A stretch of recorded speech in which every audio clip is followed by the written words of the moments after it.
후쿠시마 원전 사고도 사실은 마찬가지입니다. 그 사고 당시에 도쿄전력이 그 소통을 사실 잘 못했어요. 그래서 그 멜트다운, 그러니까 노심이 뭐 높고 이런 상황에 대해서 제때 리포트를 하지 않았습니다.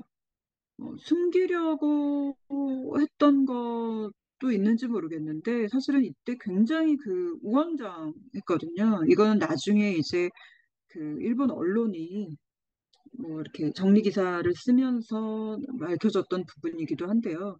내부에서도 막 뭐 총리실부터 해서 우왕좌왕해서 이런 것들이 제때 리포트가 되지 않았습니다. 그리고 언론은 또 지금도 그렇지만 원자력 사고 그리고 방사능 오염이 얼마나 문제가 있을지 이런 거에 대해서 전문성이 없으니까 제대로 보도를 못한 거예요. 그래서 더더군다나 도쿄전력이 주는 정보를 그냥 일방적으로 보도하는데 이거를 검증할 능력 자체도 없는 거죠. 그래서 당시 굉장히 문제가 됐습니다. 그래서 이 사고를 계기로 이 사건은 우리나라에도 굉장한 영향을 미쳤습니다. 미치고 있고요, 지금도. 그래서 후쿠시마 사고를 계기로 우리나라 언론에서는 원전 르네상스라는 표현이 없어졌습니다. 그전까지는 원전 르네상스라는 말을 썼거든요. 왜냐하면 원전 수출 뭐 이런 것과 맞물려서. 이게 지금 구소련이 사회주의지만 뭐 민주주의 국가라고 제대로 소통이 됐던 건 아닙니다. 그래서 미국의 쓰리마일섬 사고 79년 사고인데요.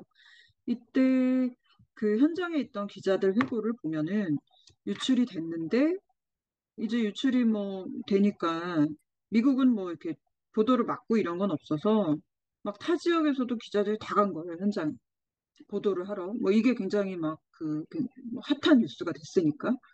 근데 이제 문제가 대부분의 저널리스트들이 원자력 사고는커녕 원자력 발전에 대해서도 아는 것이 거의 없었던 거예요. 그래서 근데도 인근의 대부분의 주민들은 내가 대피해야 되냐 마냐 이거를 신문을 보고 결정을 한 겁니다. 그래서 당시 보도 기자였던 분이 이제 이렇게 회고를 한 거예요. 그게 위험하다는 거는 알겠는데 얼마나 위험한가를 모르겠는 거예요. 당시에 그걸 잘 몰랐다. 뭐 이런 얘기를 한 거죠. 그 이후에 이제 미국 원자력 규제위원회 NRC에서 지침이 좋은 커뮤니케이션이 항상 상황을 호전시켜주는 건 아니지만 나쁜 커뮤니케이션은, 그러니까 위험 커뮤니케이션을 잘 못하면 항상 상황을 악화시킨다. 뭐 이런 이제 구절을 자신들의 지침에 넣었죠. 그만큼 위험 상황에서의 커뮤니케이션이 중요하다. 이거를 이제 미국이 굉장히 절실히 인식을 한 거죠. 그래서 원자력계가 사실은 그 소통에 대한 연습을 해야 됩니다. 그래서 그 대중들에게 재해가 일어나면 사실 최대한의 정보를 제공해야 돼요. 물론 잘못된 정보를 제공하면 안 되죠. 그 신뢰감 있는 정보를 최대한의 정보를 제공해야 합니다. 지금은 뭐 숨긴다고 되는 것도 아니고요. 그리고 숨기지 않고 신뢰할 수 있는 정보를 어, 최대한 제공하는 게 맞고요. 가장 중요한 거는 기관에 대한 혹은 과학 기술에 대한 대중의 신뢰는 단시간에 쌓이지 않습니다. 이거는 어느 나라나 마찬가지인데요. 특히나 원자력에 대해서는 여론이 계속 바뀝니다. 이거는 대만도 그랬고요.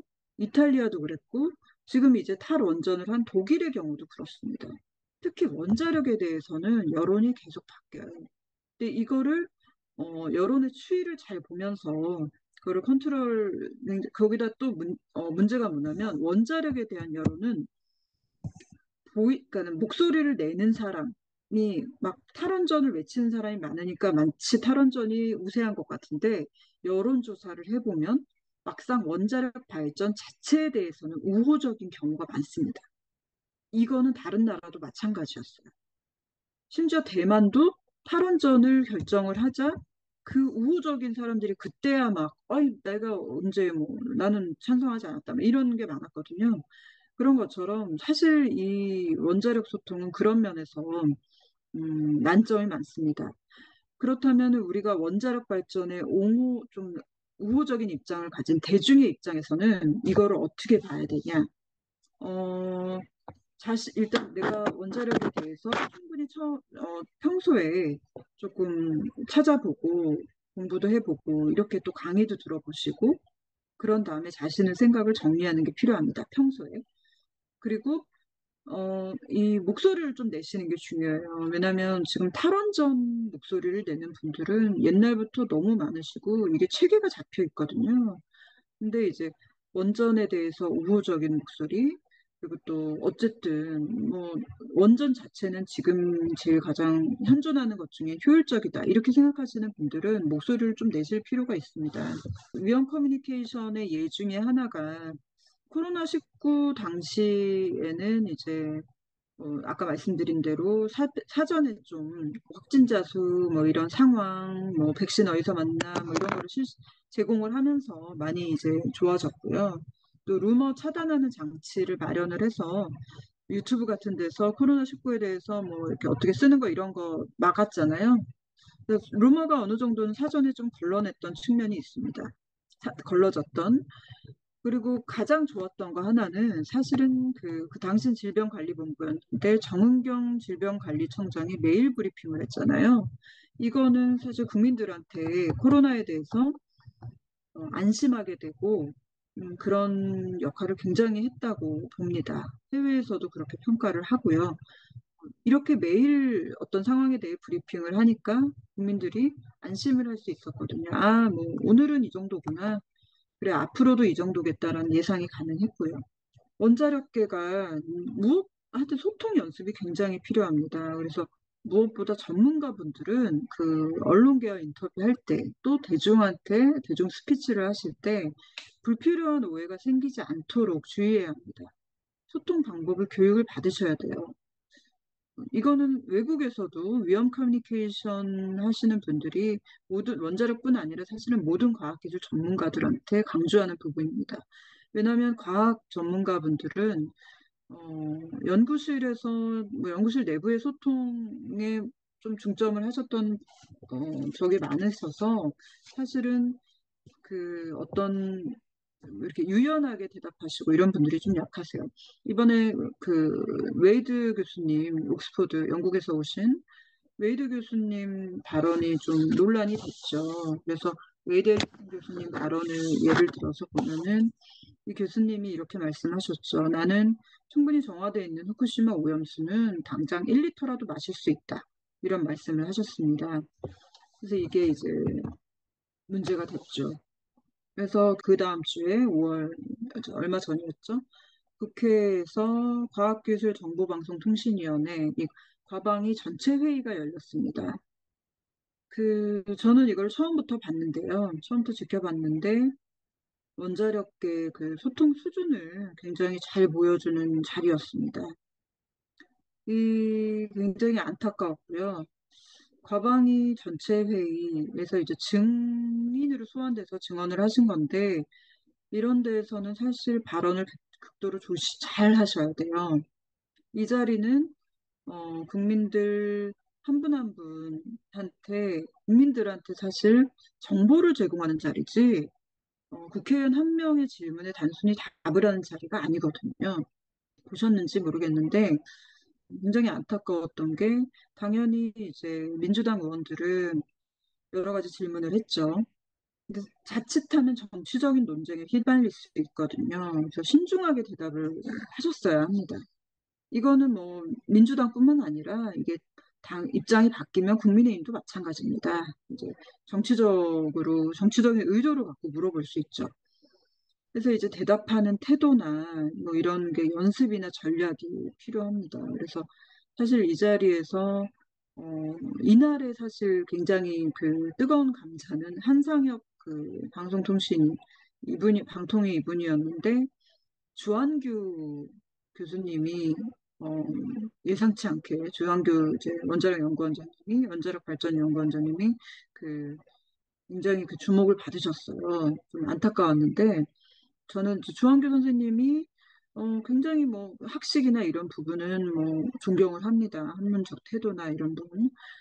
근데 이제 웨이드 앨리슨 교수 발언에 대해 어떻게 생각하냐 이렇게 물어보시니까 당시에 이제 조한규 선생님이 제가 화면을 같이 볼까 하다가 아 그거는 좀 너무 그런 것 같아서 그냥 궁금하시면 각자 보시고요. 이때 이제 그거는 웨이드 앨리슨 교수님 발언은 돌출 발언이었다. 이렇게 이제 주 원장님이 대답을 하셨거든요. 근데 사실은 그 돌출 발언이라고 하셨는데 주 원장님의 발언이 돌출 발언이었어요. 왜냐하면 묻지도 않았는데 의원이 이런 말을 이제 하셨거든요. 뭐 연구원의 공식적인 입장을 밝히자면 그 오염수는 마시면 안 됩니다. 뭐 이런 얘기를 이제 의원이 묻지도 않았는데 하셨어요. 그래서 이제 그렇게 되니까 그거에 대해서 집중적인 질문이 나올 수밖에 없죠. 그래서 나중에는 사실은 주 원장님이 한테 이제 당신 위증하냐 뭐 이런 얘기까지 막 들으셨거든요. 사실은 이런 자리는 사전에 좀 연습을 하셨어야 됩니다. 왜냐하면 그 결과 어떻게 됐냐면 결국 보도는 이렇게 나오죠. 오염수 1리터 마신다 교수의 펄세슨 원자력 연구원은 마시면 안 돼. 라고 했다. 결국, 사실 이렇게 기사가 나왔습니다. 오전 회의 때 그런 말씀 하셨고, 오후 회의 때, 이제 이게 오전, 오후 나눠서 회의가 진행됐거든요. 오후 회의 때 국민의힘 측에서는 이걸 어떻게든 좀 만회를 해보려고, 뭐 그 교수님이 석학이시고, 웨이드 앨리슨 교수님이 뭐 여러 가지 얘기를 했지만, 그런 어떤 만회하려는 발언은 전혀 보도가 안 됩니다. 그래서 이렇게 보도가 된 결과, 이제 후쿠시마 오염수 치면은 이제 그 다음날 검색한 네이버 검색 결과인데 후쿠시마 오염수 마시면 안 돼, 마시면 안 돼. 뭐 이렇게 이제 당연히 보도가 되죠. 뭐 이거는 이럴 수밖에 없습니다. 뭐 누구 잘못이라기보다가 이렇게 보도가 나올 수밖에 없고요. 근데 사실은 이런 증언은 사실은 어렵습니다. 그래서 뭐 대통령이 되려고 하시는 분뿐만 아니라 어떤 지역구 국회의원들은 이런 질문에 답하는 훈련을 평소에 굉장히 합니다. 그래서 예를 들면은 질문하는 어떤 상대를 시뮬레이션을 해놓고 어떤 사람이 질문자 입장을 맡아서 그 질문자를 할 만한 사람은 초빙을 하기도 합니다. 그래서 계속 연습을 합니다. 며칠씩. 굉장히 센 질문을 했을 때 어떻게 대답을 하는지, 그거를 파고들었을 때 어떻게 대답을 해야 되는지, 이런 걸 굉장히 연습을 하거든요. 근데 그런 연습도 하지 않은 분이 사실 이 자리에서 대답을 하시는 거는 저도 이해합니다. 굉장히 무리가 있을 수 있고요. 근데 이날 자리에서는 사실 뭐 제가 그분의 성품이나 이런 건 잘 모르는데 그 임승철 원안위 사무처장님도 같이 이 자리에서 대답을 하셨는데 이분은 굉장히 대답을 잘하셨어요. 거의 100점 만점에 99점이었거든요. 근데 이분은 사실은 원자력을 전공하시긴 하셨지만 이분은 관료 출신이시기 때문에 아마 그런 부분에서 좀 훈련이 되셨을 거라고 보는데요. 예를 들면은 이분은 이렇게 대답을 하셨거든요. 후쿠시마 처리수의 검사 결과를 왜 우리는 모르냐?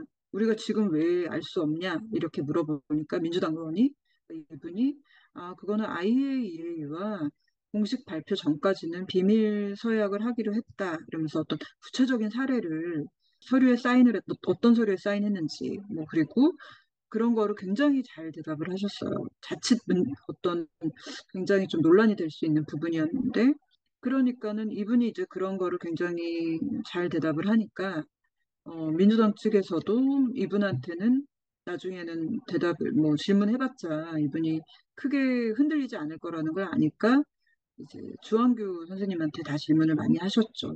이제 그런 부분이 조금 안타까웠고요. 그래서 이제 제가 느낀 거는 뭐 이런 거를 갑자기 이제 훈련을 뭐 다 받아라 뭐 이렇게 말씀하시는 건 좀 무료가 있는 것 같은데 소통 연습을 좀 하실 필요가 있습니다.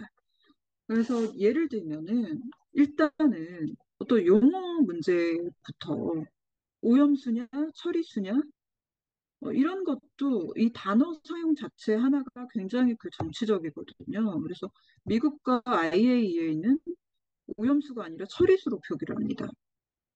일본에서는 NHK 같은 경우는 오염 처리수라고 표기를 하고요. 그러면 이거를 어떻게 처리할 건지, 어떻게 다룰 건지, 이 용어를. 이거를 원자력계 안에서 사실은 좀 토의도 하시고, 그거에 대해서 일관된 입장을 내실 필요가 있습니다. 그리고 오염수와 처리수는 분명히 다른 거니까요. 그리고 어려운 단위, 이런 거를 좀 쉽게 풀어 쓰실 그런 필요도 있습니다. 그래서 시버트 같은 거를 좀 쉬운 단위로, 예를 들면 이게 국제 표준이 없으니까 어렵다라고 하면은 뭐 예를 들면 생활 방사선만이라도 우리나라만이라도 그런 것도 조금 고려해 보실 수 있는 거죠. 그래서 저는 이제 사실은 원자력 관련 정례 브리핑이 좀 필요하지 않나 이렇게 생각을 합니다. 우리 마치 코로나 때 했던 것처럼 뭐 매일매일까지는 아니더라도 뭐 매주든 격주든 정례 브리핑을 해서 원자력 발전 관련해서 지금 상황이 이렇습니다.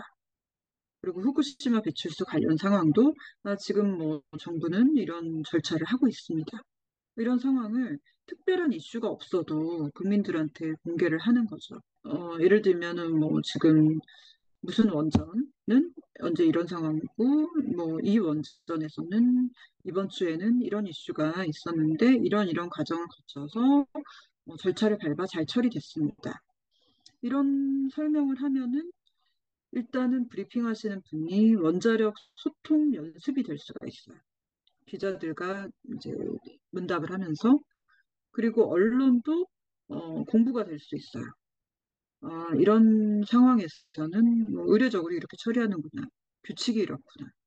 이런 브리핑이 필요하다고 생각을 하고요. 또 원자력 관련, 또 방사선 관련 콜센터를 설치를 하면 어떨까. 그런 제가 생각을 해봤는데요.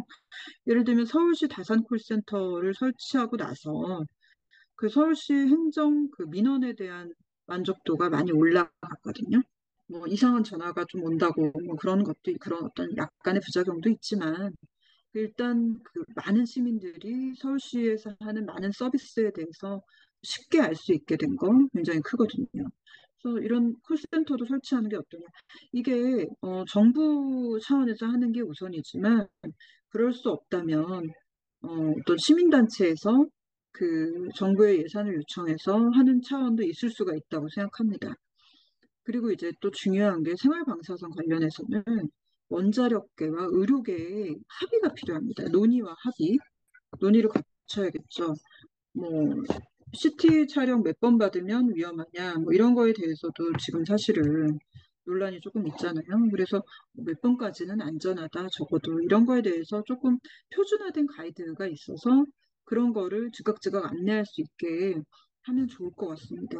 제가 왜 이런 말씀을 드리냐면 제가 라돈 침대에 대한 기사를 썼었어요. 사실은 기사를 썼는데 당시에 제가 물어봤을 때도 교수님마다 또 전공마다 답변이 달랐어요. 위험하다, 뭐 이거를 침대를 어떻게 처리해야 되냐 이런 것들이 달라서 저 자신도 사실은 조금 혼란스럽고 제가 기사를 썼는데 제가 마음이 아팠습니다. 왜냐하면 연세 드신 분들 이런 분들이 저한테 전화를 많이 주셨어요, 회사로. 그래서, 이 침대 어떻게 해야 되냐? 이 침대에서 나오는 게 위험한지 안 위험한지 도대체 어떻게 알 수 있냐?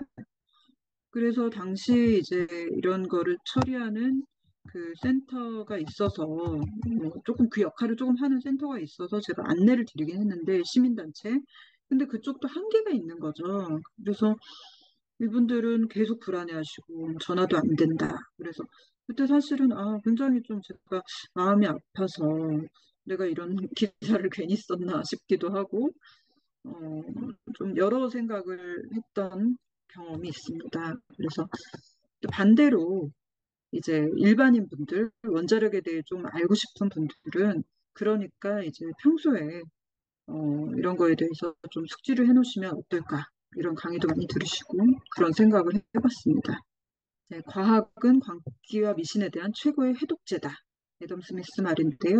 이 말처럼 이 강의 들으시는 모든 분들은 이미 이제 이런 태도를 갖고 계신데 많은 다른 우리 사회 구성원 분들도 이런 원자력에 대해서 이런 태도를 견지하게 되시면 좋을 것 같습니다. 네, 강의를 마치겠습니다. 감사합니다. 혹시 질문 있으시면 말씀해 주시면 감사합니다.